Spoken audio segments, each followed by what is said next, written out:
Hare Krishna. Hare Krishna. Hare Krishna. Hare Krishna. Hare Krishna. Hare Krishna.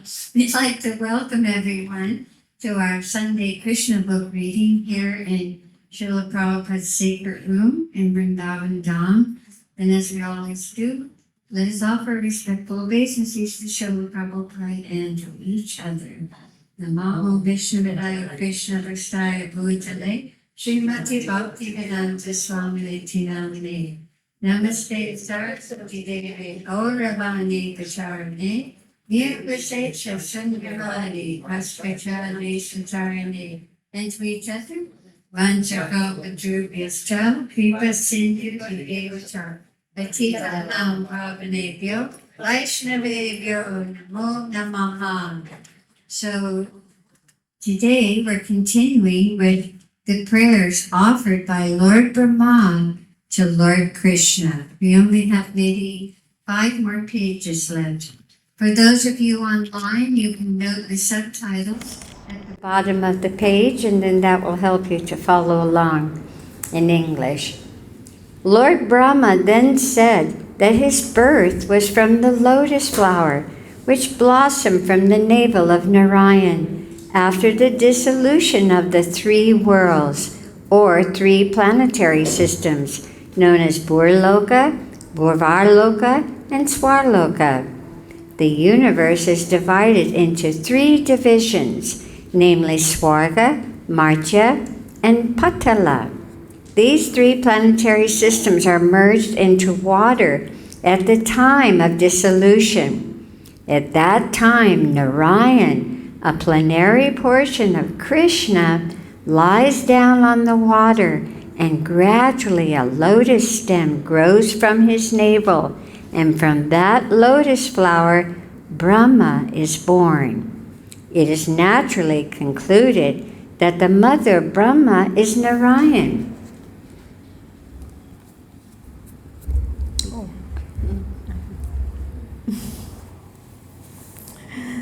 Because the Lord is the resting place of all living entities, after the dissolution of the universe, he is called Narayan. The word Nara means the aggregates total of all living entities, and Ayana means the resting place. The form of Garbhodakshayi Vishnu is called Narayan because he raised himself on that water. In addition, he is the resting place of all living creatures. Besides that, Narayan is also present in everyone's heart, as confirmed in the Bhagavad-Gita. In that sense, also the Lord is Narayan, as Ayana means the source of knowledge as well as the resting place. It is also confirmed in the Bhagavad-Gita that the remembrance of the living entity is due to the presence of the super soul within the heart.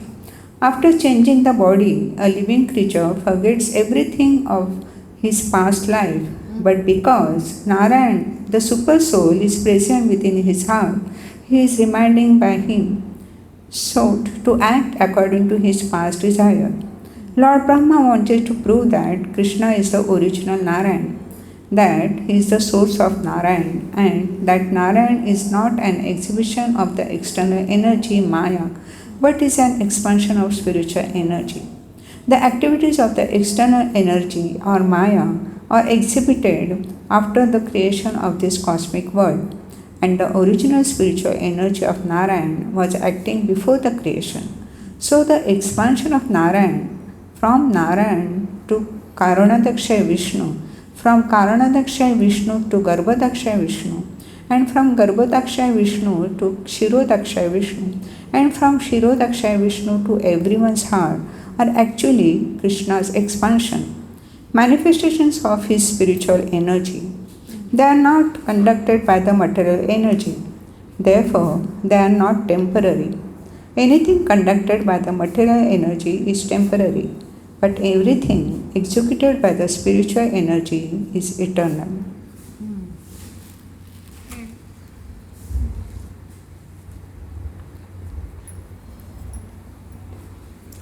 Lord Brahma reconfirmed his statement, establishing Krishna as the original Narayana. He said that the Lord's gigantic universal form is resting on the water known as Garbhodaka. He spoke as follows: this gigantic universal form is another manifestation of your energy. On account of his resting on the water, this universal form is also Narayana, and we are all within the womb of this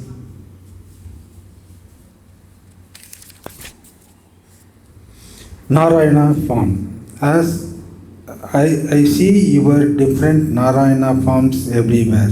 I can see you on the water. I can feel you within my heart, and I can also see you before me now. You are the original Narayana, my dear Lord. In this incarnation, you have proved that you are the supreme controller of Maya. You remain within the cosmic manifestation, and yet the whole creation is within you.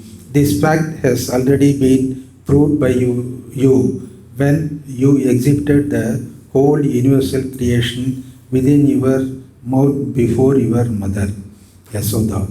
By your inconceivable potency of Yogamaya, you can effect such things without external help. My dear Lord Krishna, the whole cosmic manifestation that we are visualizing at present is all within your body. Yet I am seeing you outside and you are also seeing me outside. How can such things happen without being influenced by your inconceivable energy? Let Brahma stress herein that without accepting the inconceivable energy of the Supreme Personality of Godhead, one cannot explain things as they are. He continued, my dear Lord, leaving aside all other things and just considering today's happenings. What I have seen, are they not all due to your inconceivable energies? First of all, I saw you alone. Thereafter, you expanded yourself as your cowherd boyfriends, the calves, and the whole existence of Vrindavan. Then I saw you and all the boys and calves are four-ended Vishnus, and they were being worshipped by all elements and all demigods, including myself. Again, they were all wound up, and you remain alone, as you were before. Does this not mean that you are the Supreme Lord Narayan, the origin of everything, that everything emanates from you and again enters into you, leaving you the same as before?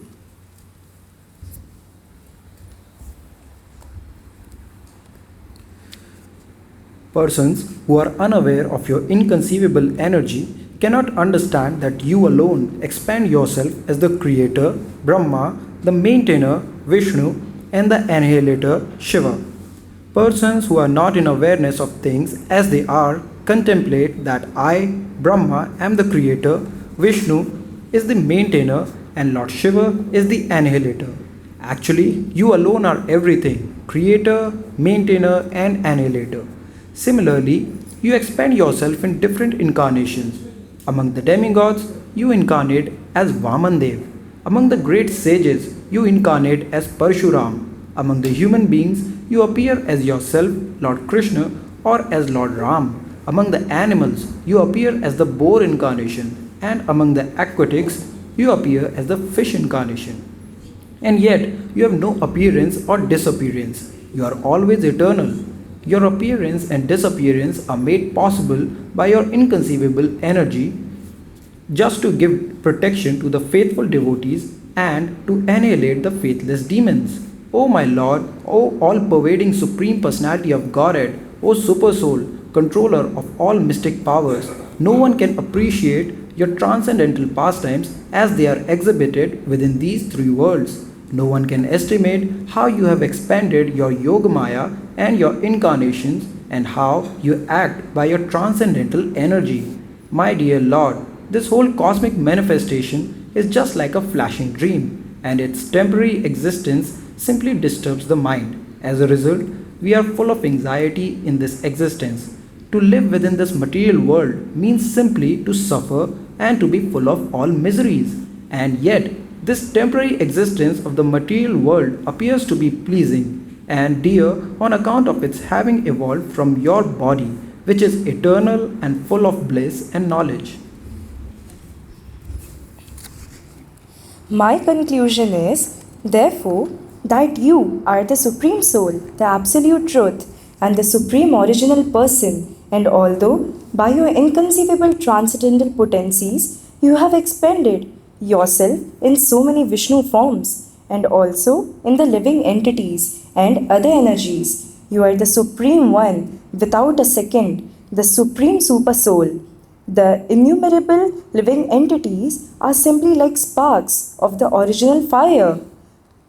Your Lordship, the conception of the Super Soul as impersonal is wrong because I see that you are the original person. Persons with a poor fund of knowledge may think that because you are the son of Maharaj Nanda, you are not the original person.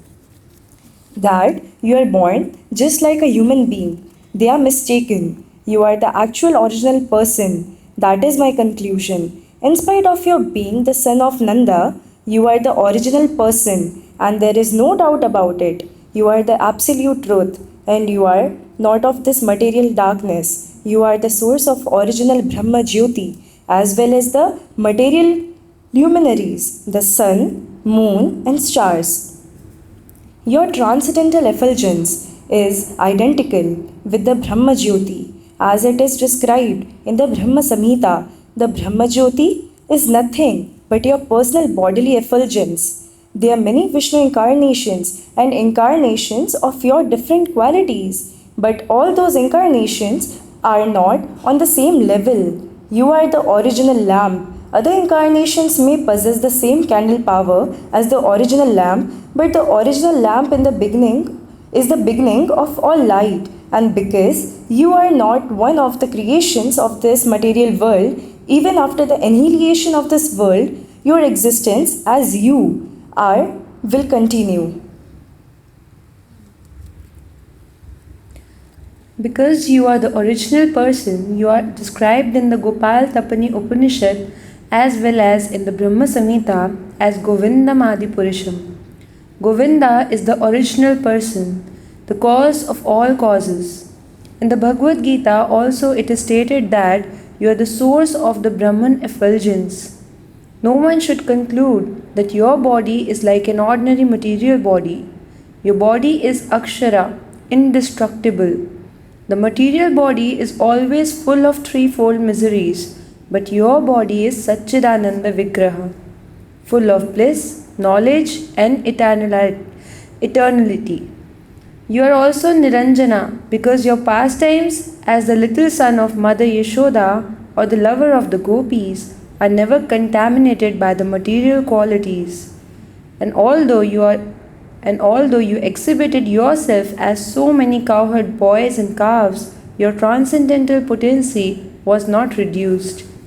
You are always complete, as it is described in the Vedic literature. Even if the complete is taken away from the complete, the supreme absolute truth, it remains the complete supreme absolute truth. And although many expansions from the complete are visible, the complete is one without a second. Since all your pastimes are spiritual, there is no possibility of their being contaminated by the material modes of nature. When you place yourself as subordinate to your father and mother, Nanda and Yashoda, you are not reduced in your potency. This is an expression of your loving attitude towards your devotees. There is no second identity to compete with you. A person with a poor fund of knowledge concludes that your appearance and pastimes are simply material designations. You are transcendental to both the science and knowledge, as it is confirmed in the Gopal Tapani Upanishad. You are the original Amrita, indestructible nectar of immortality. As confirmed in the Vedas, Amritam Sashvatam Brahma. The Brahman is the eternal, the supreme origin of everything, who has no birth or death.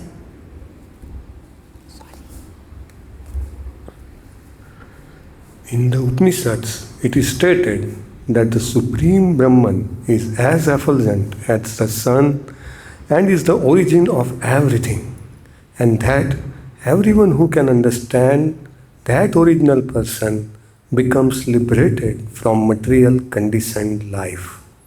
Anyone who can simply be attached to you by devotional service can know your actual position, birth, appearance, disappearance, and activities.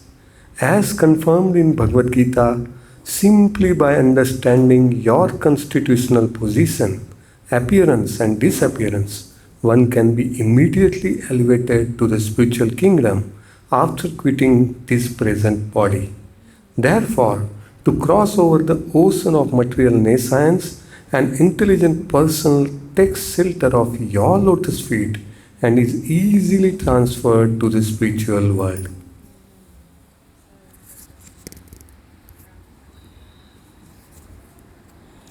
There are many so-called meditators who do not know that you are the Supreme Soul. As stated in the Bhagavad-Gita, you are the Supreme Soul present in everyone's heart. Therefore, there is no necessity of one's meditating on something beyond you. One who is always absorbed in meditation on your original form of Krishna easily crosses over the ocean of material nescience. But persons who do not know that you are the Supreme Soul remain within the spiritual world in spite of their so-called meditation. If by the association of your devotees, a person comes to the knowledge that Lord Krishna is the original Super Soul, then it is possible for him to cross over the ocean of material ignorance. For instance, when a person mistakes a rope for a snake, he is filled with fear. But as soon as he understands that the rope is not a snake, he is liberated from fear. If one understands you, therefore, through your personal teachings, as stated in the Bhagavad-Gita, or through the teachings of your pure devotees, as stated in Srimad Bhagavatam and all other Vedic scriptures, if one realizes that you are the ultimate goal of understanding, he need no longer fear this material existence.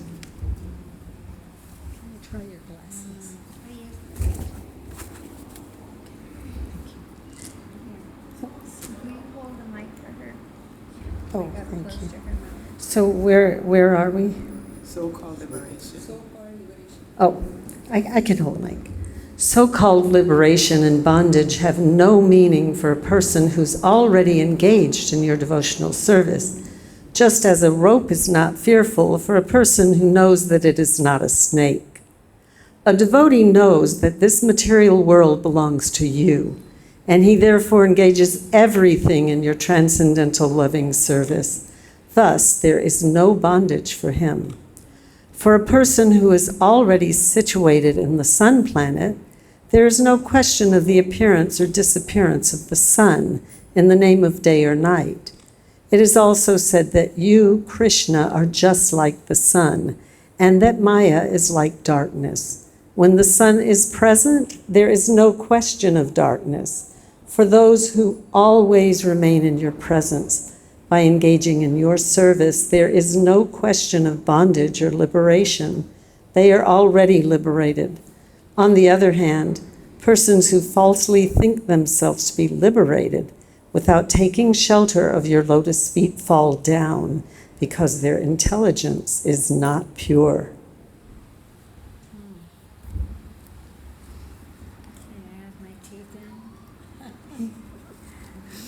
They fell out earlier. Okay, where are we? If one therefore thinks that the Supersoul is something different from your personality, and thus searches out the Supersoul or the Supreme Brahman somewhere else, in the forest or in the caves of the Himalayas, his condition is very lamentable. Your teachings in the Bhagavad-Gita are that one should give up all other processes of self-realization and simply surrender unto you, for that is complete, because you are the Supreme in every respect, those who are searching after the Brahman effulgence are also searching after you. And those who are searching after super soul realization are also searching after you. You state in the Bhagavad-Gita that you yourself, by your partial representation as the super soul, have entered into that material cosmic manifestation. You are present in everyone's heart, and there is no need to search out the super soul anywhere else. If someone does so, he is simply in ignorance. One who is transcendental to such a position understands that you are unlimited. You are both within and without. Therefore, your presence is everywhere. Instead of searching for the super soul anywhere else, a devotee only concentrates his mind on you within. Actually, one who is liberated from the material concept of life can search for you, others cannot. The example of thinking the rope to be a snake is applicable only to those who are still in ignorance of you. Actually, when one mistakes a rope for a snake, the existence of the snake is only within the mind. The existence of Maya, similarly, is only within the mind. Maya is nothing but ignorance of your personality. Maya is nothing but ignorance of your personality. When one forgets your personality, that is the conditioned state of Maya. Therefore, one who is fixed upon you both internally and externally is not illusioned.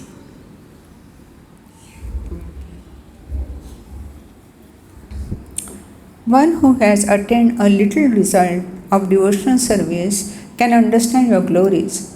Even one striving for Brahman realization or Paramatma realization cannot understand these features of your personality unless you bestow on him the result of at least a slight bit of devotional service. One may be the spiritual master of many impersonalists, or he may go to the forest or to a mountain cave and meditate as a hermit for many, many years. But he cannot understand your glories without being favored by a slight degree of your devotional service. Brahman realization or Paramatma realizations are also not possible even after one searches for many, many years, unless one is touched by the wonderful effect of devotional service. Therefore, my Lord, I pray that I may be so fortunate that in this life or in another life, wherever I may take my birth, I may be counted as one of your devotees. Wherever I may be, I pray that I may be engaged in your devotional service. I do not even care what form of life I get in the future, but I can see that even in the form of cows and cows or cowherd boys, the devotees are so fortunate to be always engaged in your transcendental loving service and association. Slow down a little. Therefore, I wish to be one of them instead of such an exalted person as I am now. For I am full of ignorance. The gopis and the cows of Vrindavan are so fortunate that they have been able to supply their breast milks to you. Persons who are engaged in performing great sacrifices and offering many valuable goats in sacrifice cannot attain the perfection of understanding you. But simply by devotional service, these innocent village women and cows are all able to satisfy you with their milk. You have drunk their milk to satisfaction, yet you are never satisfied as much by those engaged in performing sacrifices. I am simply surprised, therefore, with the fortunate position of Maharaj Nanda, Mother Yashoda, and the cowherd men and gopis. Because you, the Supreme Personality of Godhead, the Absolute Truth, are existing here as their most intimate, lovable object. My dear Lord, no one can actually appreciate the good fortune of these residents of Vrindavan. We are all demigods, controlling deities of the various senses of the living entities, and we are proud of enjoying such privileges.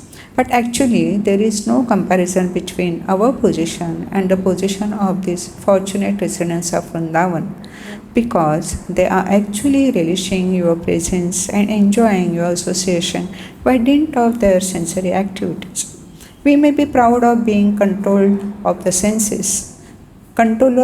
senses, but here the residents of Vrindavan are so transcendental that they are not under our control. Actually, they are enjoying their senses through service to you. I shall therefore consider myself fortunate to be given a chance to take birth in this land of Vrindavan in any of my future lives.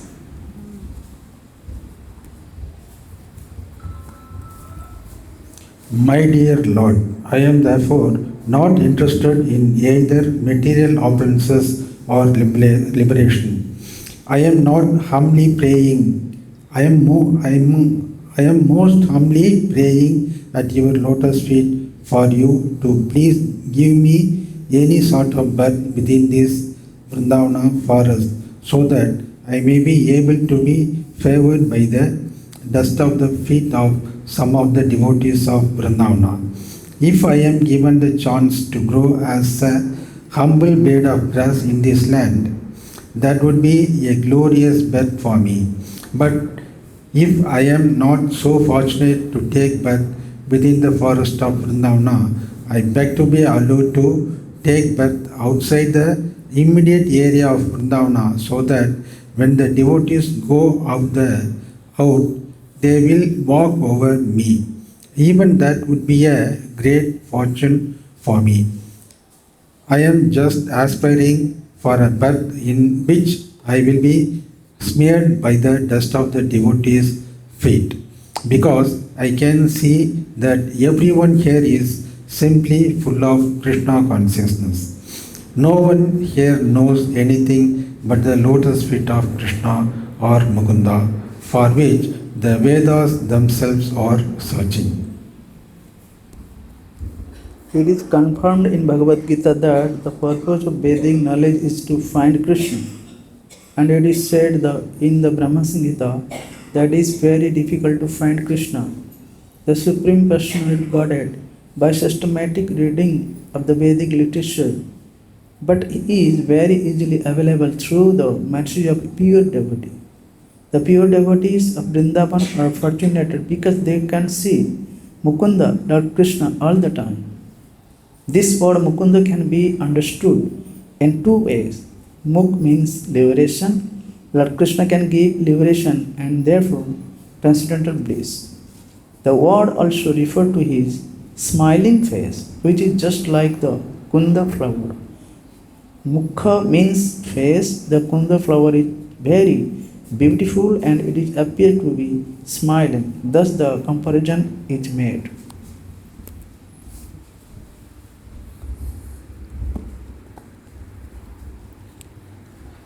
The difference between the pure devotees of Vrindavan and devotees in other places is that the residents of Vrindavan have no other desire but to be associated with Krishna.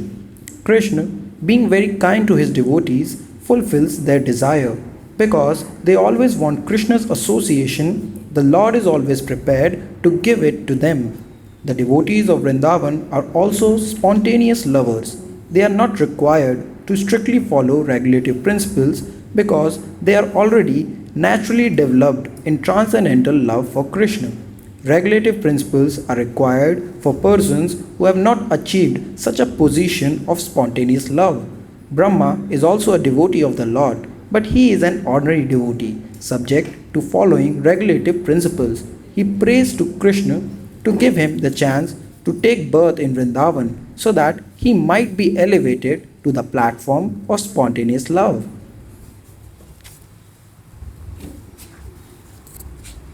Lord Brahma continued, My Lord, sometimes I am puzzled as to how your Lordship will be able to repay in gratitude the devotional service of these residents of Vrindavan. Although I know that you are the supreme source of all benediction, I am puzzled to know how you will be able to repay all the service that you are receiving from these residents of Vrindavan. I think of how you are so kind, so magnanimous, that even Pudana, who came to cheat on you by dressing herself as a very affectionate mother, was awarded liberation in the actual pose of a mother. And other demons belonging to the same family, such as Aghasura and Bakasura, were all favored with liberation and achieved you. Under the circumstances, I am puzzled. These residents of Vrindavan have given you everything: their bodies, their minds, their love, their homes, their possessions. Everything is being utilized for your purpose.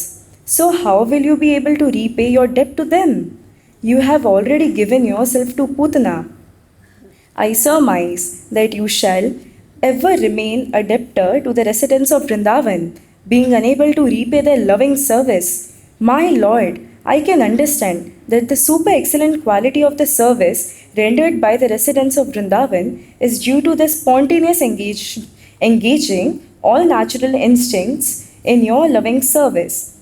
It is said that attachment for material objects and home is due to illusion, which makes a living entity conditioned in the material world. But this is only the case for persons who are not Krishna conscious.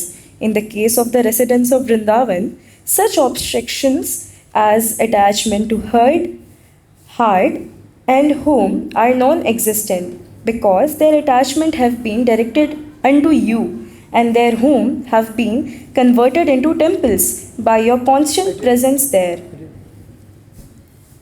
And because they have forgotten everything for your sake, there is no impediment. For a Krishna conscious person, there is no such thing as impediments due to attachment for heart and home, nor is there illusion. I can also understand that your appearance as a small cowherd boy, a child of the cowherd men, is not at all a material activity. You are so much obliged by their affection that you are here to inspire them with more loving service by your transcendental presence. In Vrindavan, there is no distinction between material and spiritual, because everything is dedicated to your loving service. My dear Lord, your Vrindavana pastimes are simply to inspire your devotees. If someone takes your Vrindavana pastimes to be material, he will be misled. My dear Lord Krishna, those who deride you, claiming that you have a material body like an ordinary man, are described in the Bhagavad-Gita as demoniac and less intelligent. You are always transcendental. The non-devotees are cheated because they consider you to be a material creation. Actually, you have assumed this body, which exactly resembles that of an ordinary cowherd boy, simply to increase the devotion and transcendental bliss of your devotees.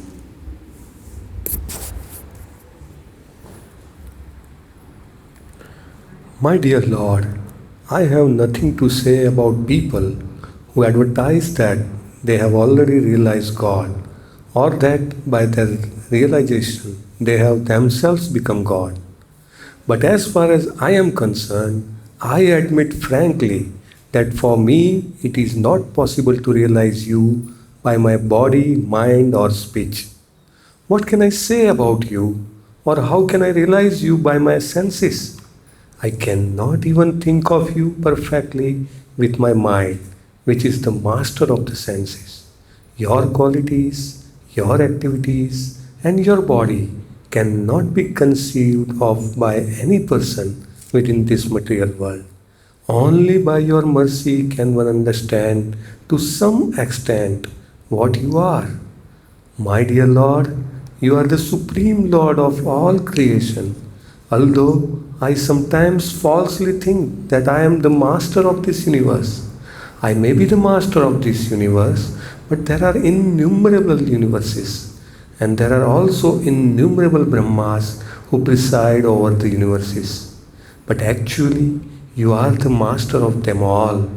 As the super soul in everyone's heart, you know everything. Please, therefore, accept me as your surrendered servant. I hope that you will excuse me for committing the great offense of disturbing you in your pastimes with your friends and calves. Now, if you will kindly allow me, I will immediately leave so you can enjoy your friends and calves without my presence.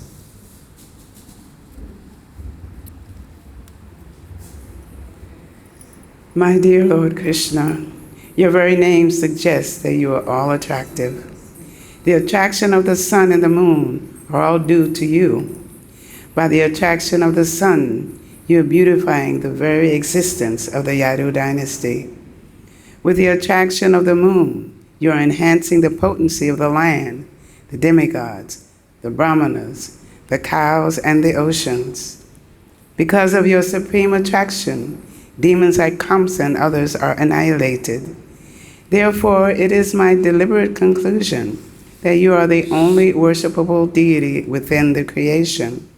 Accept my humble obeisances until the annihilation of this material world. As long as there is sunshine within this material world, kindly accept my humble obeisances. In this way, Brahma, the master of this universe, after offering humble and respectful obeisances unto the Supreme Personality of Godhead, and circumambulating him 3 times, was ready to return to his abode, known as Brahmaloka. By his gesture, the Supreme Personality of Godhead gave him permission to return.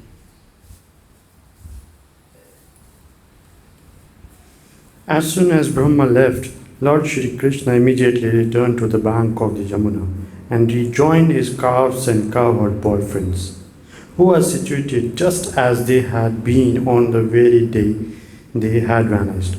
Krishna had left his friends on the bank of the Yamuna while they were engaged in lunch, and although he returned exactly 1 year later, the cowherd boys thought that he had returned within a second.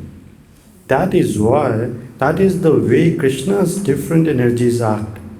It is stated in the Bhagavad-Gita that Krishna himself is residing in everyone's heart, and he causes both remembrance and forgetfulness. All living entities are controlled by the supreme energy of the Lord, and sometimes they remember that, and sometimes they forget their constitutional position. His friends, being controlled in such a way, could not understand that for 1 whole year they were absent from the Yamuna's bank and were under the spell of Brahma's illusion. When Krishna appeared before the boys, they thought Krishna had returned within a minute. They began to laugh, thinking that Krishna was not willing to leave their lunchtime company. They were very jubilant and invited him. "Dear friend Krishna, you have come back so quickly. All right, we have not yet begun our lunch, not even taken one morsel of food. So please come and join us and let us eat together." Krishna smiled and accepted their invitation and began to enjoy the lunchtime company of his friends. While eating, Krishna was thinking, "These boys believe that I have come back within a second, but they do not know that for the last year I have been involved with the mystic activities of Lord Brahma." After finishing their lunch, Krishna and his friends and calves began to return to their Vrajabhumi homes. While passing, they enjoyed seeing the dead carcass of Aghasura in the shape of a gigantic serpent. When Krishna returned home to Vrajabhumi, he was seen by all the inhabitants of Vrindavan. He was wearing a peacock feather in his helmet, which was also decorated with forest flowers. Krishna was also garlanded with flowers and painted with different colored minerals, all collected from the caves of Govardhan Hill. Govardhan Hill is always famous for supplying natural red oxides, and Krishna and his friends painted their bodies with them. Each of them had a bugle made of buffalo horn and a stick and a flute, and each called his respective calves by their particular names. The cowherd boys were so proud of Krishna's wonderful activities that while entering the village, they all sang his glories. All the gopis in Vrindavan saw beautiful Krishna entering the village. The boys composed nice songs describing how they were saved from being swallowed by the great serpent and how the serpent was killed. Some described Krishna as the son of Jashoda and others as the son of Nanda Maharaj.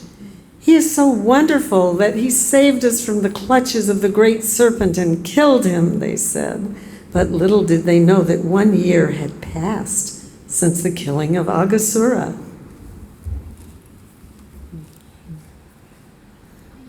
I already have my teeth in there. Which one? Can you hold it? This is my wrist. In this regard, Maharaj Parikshit asked Shukadeva Goswami how the inhabitants of Vrindavan suddenly developed so much love for Krishna, although he was not a member of any of their families. Maharaj Parikshit inquired, during the absence of the original cowherd boys, when Krishna expanded himself, why is it that the boys' parents became more loving toward him than toward their own sons? Also, why did the cows become so loving toward the calves more than toward their own calves?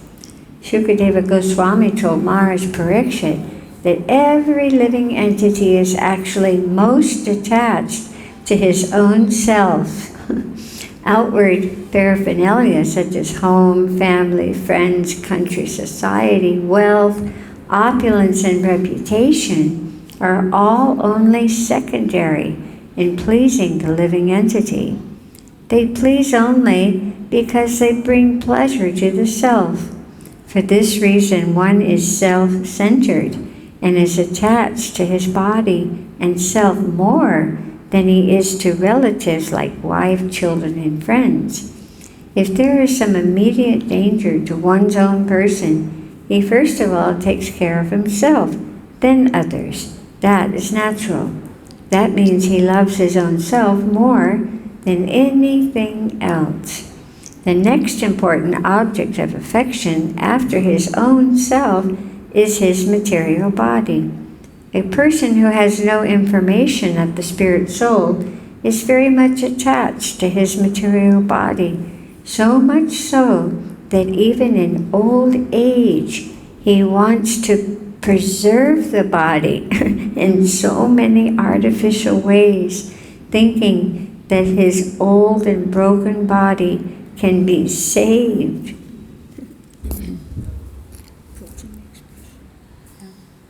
Everyone is working hard day and night just to give pleasure to his own self under either the bodily or the spiritual concept of life.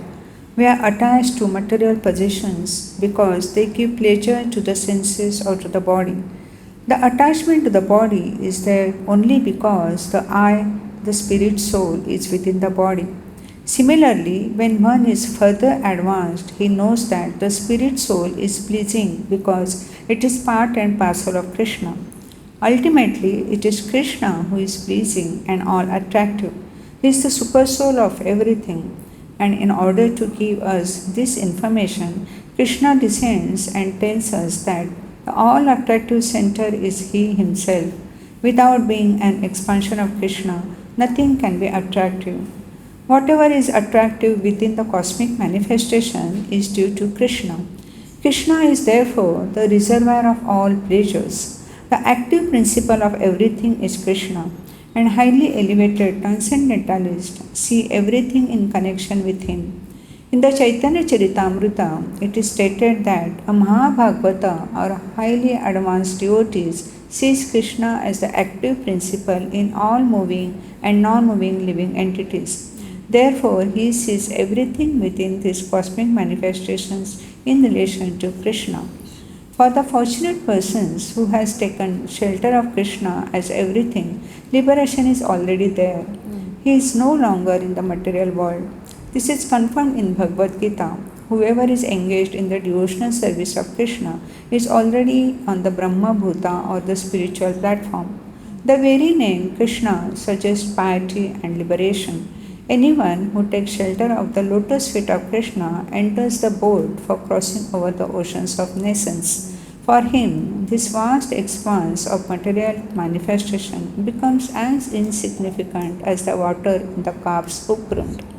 Krishna is the shelter of all great souls, and he is also the shelter of the material worlds. For one who is on the platform of Krishna consciousness, Vaikuntha or the spiritual world is not far away. It doesn't live within the material world where there is danger at every step.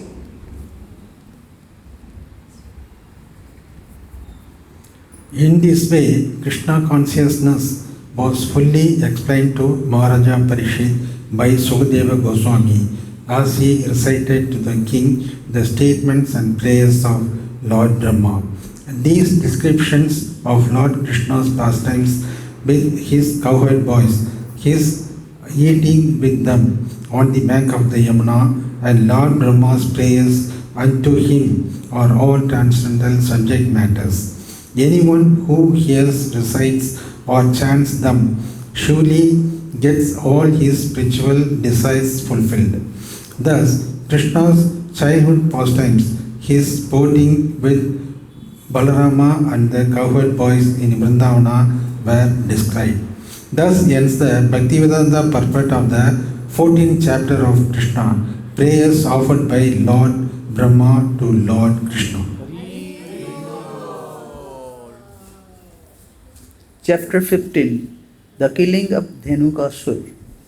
In this way, Sri Krishna, along with his elder brother Balaram, passed the childhood age known as Komar and stepped into the age of Pauganda from the 6th year up to the 10th. At that time, all the cowherd men conferred and agreed to give those boys who had passed their 5th year charge of cows in the pasturing ground. Given charge of the cows, Krishna and Balaram traversed Vrindavan, purifying the land with their lotus footprints. Accompanied by the cowherd boys and Balaram, Krishna brought forward the cows and played on his flute as he entered in the forest of Vrindavan, which was full of flowers, vegetables, and pasturing grass. The Vrindavan forest was as sanctified as the clear mind of devotee and was full of bees, flowers, and fruits. There were chirping birds and clear water lakes, with waters that could relieve one of all fetish, sweet-smelling breezes blew always. Refreshing the mind and body, Krishna with his friends and Balaram entered the forest and seeing the favorable situation, desired to enjoy the atmosphere to the fullest extent. Krishna saw all the trees overloaded with fruits and fresh twigs, went down to touch the ground as if welcoming him by touching his lotus feet. He was very much pleased by the behavior of the trees, fruits, and flowers, and he began to smile, realizing their desires.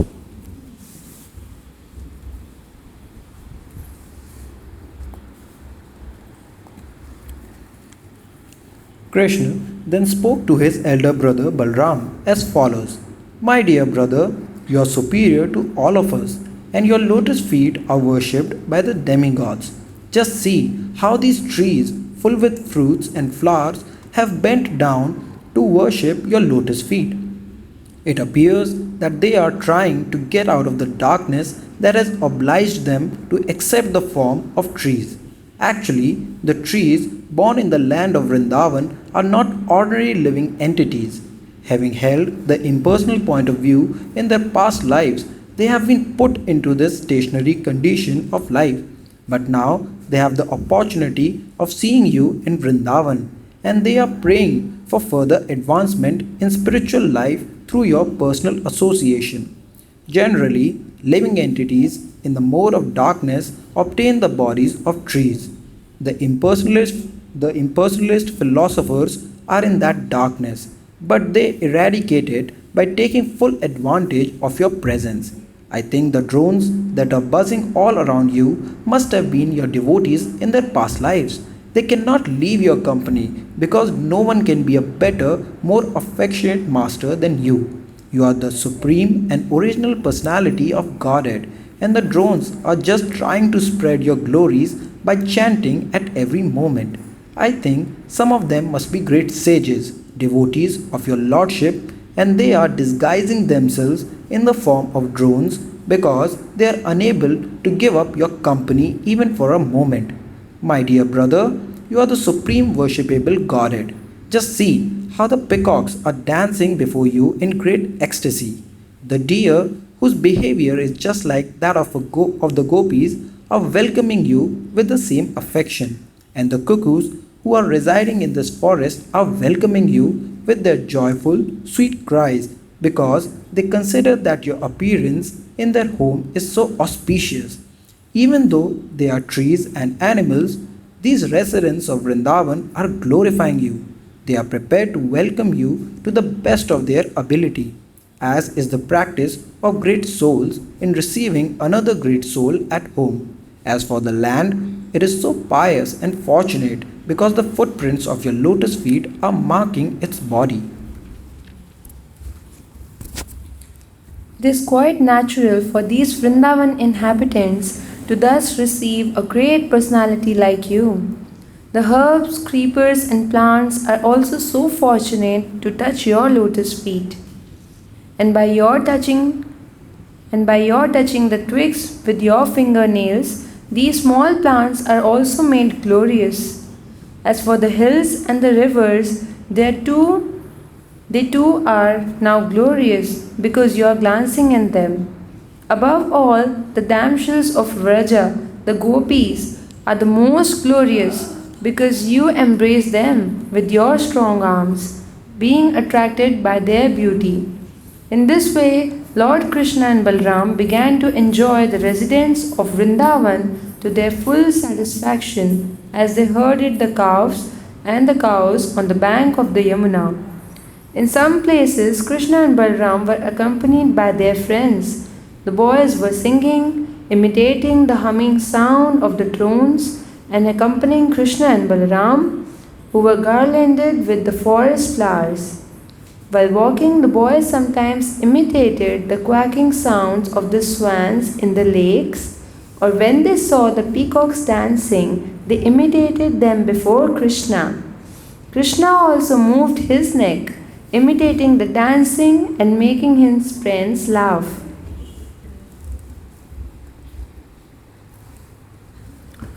The cows taken care by Krishna had different names, and Krishna would call them with love.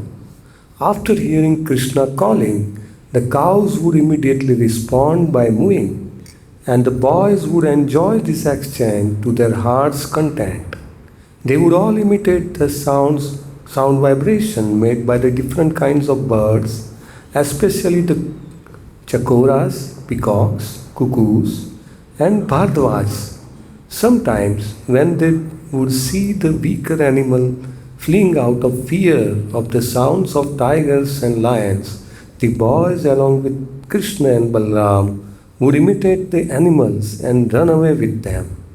When they felt some fatigue, they would sit down, and Balram would put his head on the lap of one of the boys just to take rest, and Krishna would immediately come and begin massaging the legs of Balram. And sometimes Krishna would take a palm of fan and fan the body of Balram, causing a pleasing breeze to relieve him of his fatigue.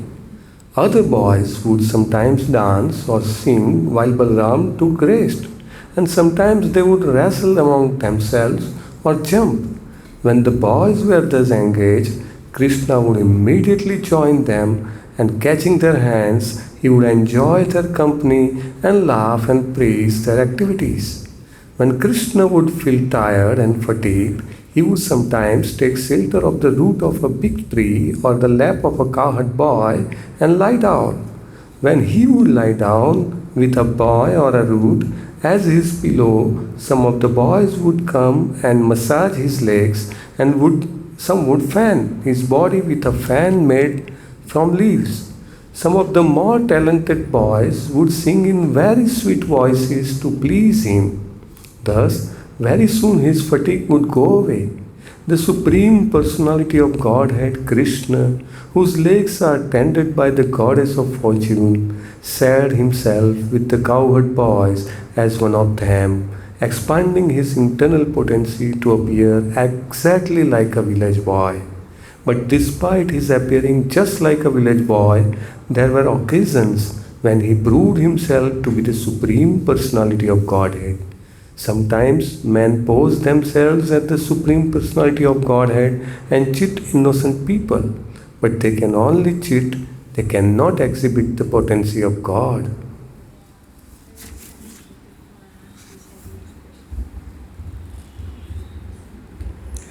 While Krishna was thus engaged in his transcendental pastimes, exhibiting his internal potency in the company of the supermost fortunate cowherd boys, there occurred another chance for him to exhibit the superhuman powers of Godhead.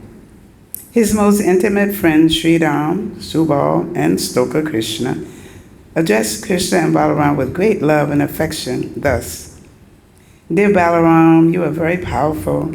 Your arms are very strong. Dear Krishna, you are very expert in killing all kinds of disturbing demons.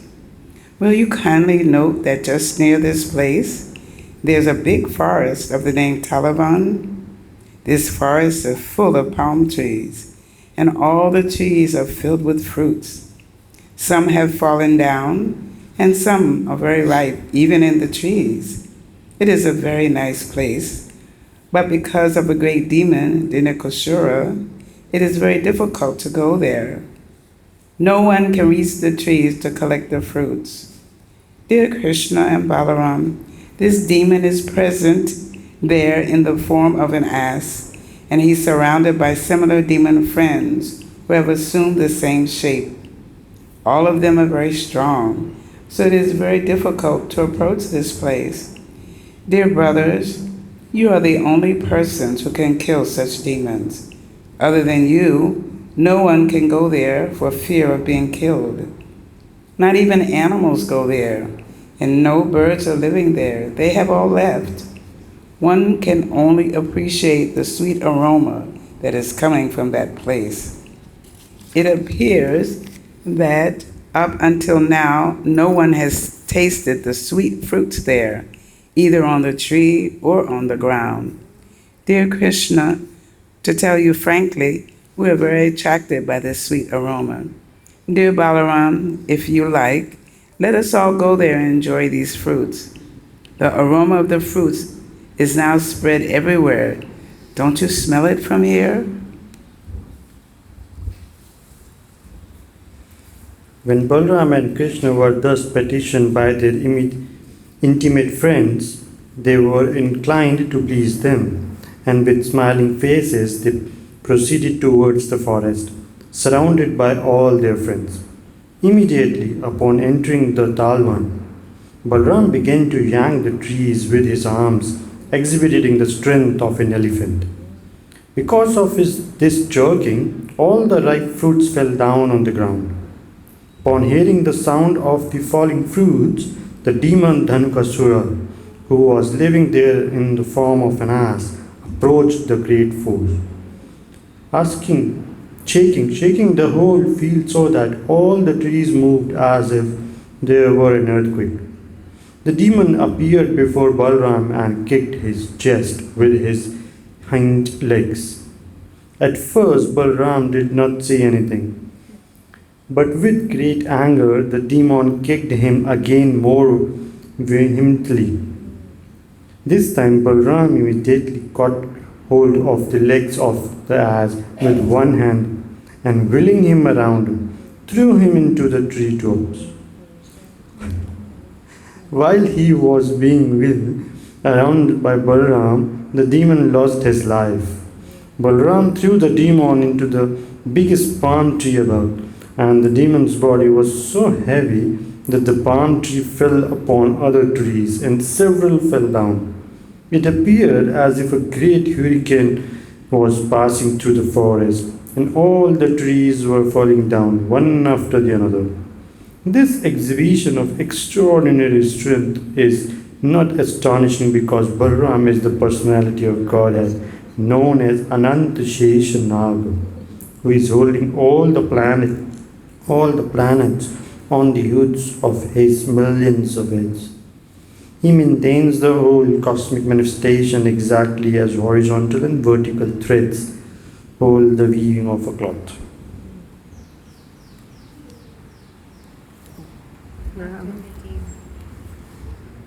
After the demon had been thrown into the trees, all the friends and associates of Dhanukasura immediately assembled and attacked Balaram and Krishna with great force. They were determined to retaliate and avenge the death of their friend. But Krishna and Balaram caught each of the asses by the hind legs and exactly in the same way wheeled them around. Thus they killed all of them and threw them into the palm trees. Because of the dead bodies of the asses, there was a panoramic scene. It appeared as if clouds of various colors were assembled in the trees. Hearing of this great incident, the demigods from the higher planet showered flowers on Krishna and Balaram and beat their drums and offered devotional prayers. A few days after the killing of Dhanukasura, people began to come into the Talavan forest to collect the fruits, and animals began to return without fear to appear on the nice grasses growing there. Just by chanting or hearing these transcendental activities and pastimes of the brothers, Krishna and Balaram, one can amass pious activities. Should we keep going? Yeah. Go another paragraph. Okay. Oh, okay. When Krishna and Balaram entered the village of Vrindavan along with their friends, they played their flutes, and the boys praised their uncommon activities in the forest. Their faces were decorated with tilak and smeared with the dust raised by the cows. Krishna's head was decorated with a peacock feather. Both he and Balaram played their flutes, and the young gopis were joyous to see Krishna returning home. All the gopis in Vrindavan remained very morose on account of Krishna's absence. All day they were thinking of Krishna in the forest or of him herding cows in the pasture. When they saw Krishna returning, all their anxieties were immediately relieved, and they began to look at his face the way drones hover over the honey of the lotus flower. When Krishna entered the village, the young gopis smiled and laughed. Krishna, while playing the flute, enjoyed the beautiful smiling faces of the gopis.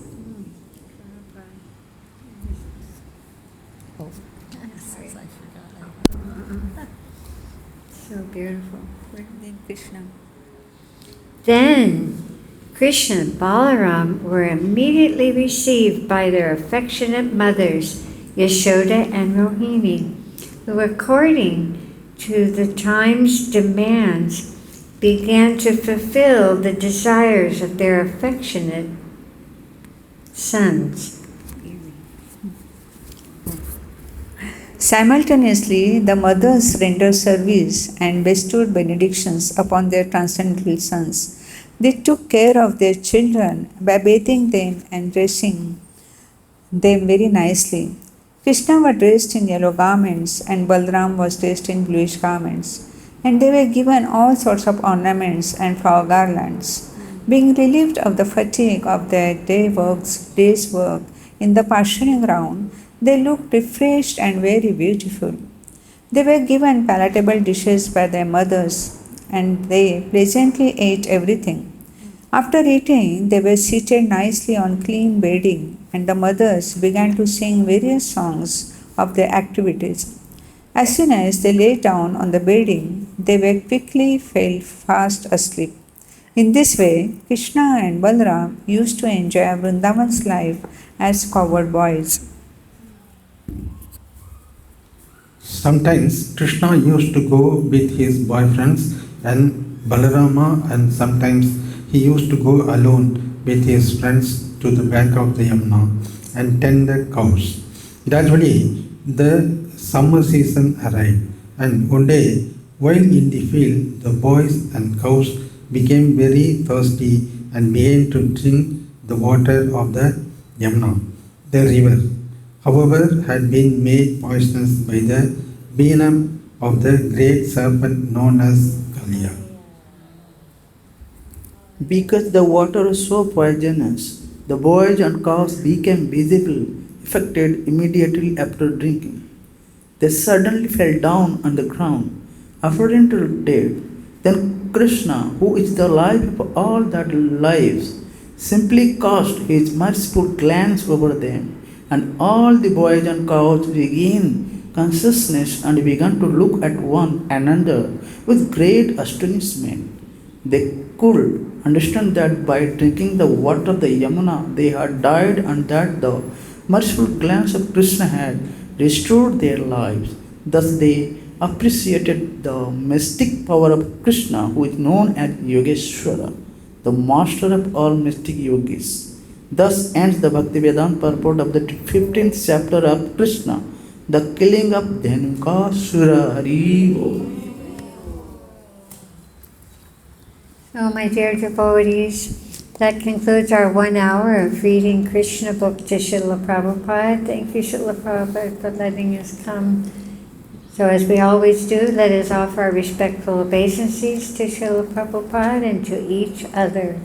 Nama Om Vishnu Vidaya Krishna Vastaya Bhutale Srimati Bhakti Vedanta Swaminiti Namane Namaste Saraswati Devi Gauravani Vicharane Nirvisesha Sanyavadi Paskachade Shatarne, and to each other, Vancha Kalpaturvista, Kripa Sindhu Bhyevacha, Patita Nam Pavanebhyo, Vaishnavebhyo, Namo Namaha, Jai Krishna Bhakti Srila Prabhupada, Shri Gauda Bhakti Vrinda Ki Jai.